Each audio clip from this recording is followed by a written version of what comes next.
এটা একটা সংস্কার করলেন। আসলে সংস্কার করেন নাই, আপনারা ব্যর্থতার পরিচয় দিয়েছেন।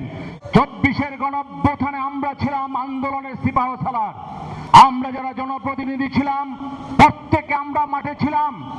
আমরা প্রত্যেক ছাত্র ভাইদেরকে শেল্ড দিয়েছি আন্দোলন করার জন্য। তারপরে কি হলো? আমাদেরকে সেই পুরস্কার দেওয়া হলো, আমাদেরকে সর্বপ্রথমে কতল করা হলো। তাদের কথায় করা হয়েছে, আমলাদের কথায় করা হয়েছে। যারা 17টি বৎসর এই খুনি হাসিনাকে লালন পালন করেছে, যারা রাতের অন্ধকারে জাতীয় সংসদের ভোটের ব্যবস্থা করে দিয়েছে, তাদেরকে এই সিটি কর্পোরেশন পৌরসভায় দায়িত্ব দেওয়া হয়েছে। কি বলবো, দুঃখের কথা। ইউনিয়ন পরিষদের 4000 চেয়ারম্যান যারা সরাসরি নৌকার প্রতীকে নির্বাচন করেছে, 50,000 ইউনিয়ন পরিষদের মেম্বার, তাদেরকে বহাল রাখলেন, আমাদের কেন অপসারণ করলেন? আমরা কি ক্ষতি করেছি আপনাদেরকে? আমাদের কাউন্সিলর কি এদেশে নীতি নির্ধারণী ভূমিকা রাখে? নো।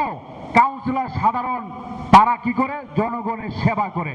তারা সার্টিফিকেট দেয়, মানুষ মারা গেলে তাদের যায়, তাদের পারিবারিক সমস্যার সমাধান করে।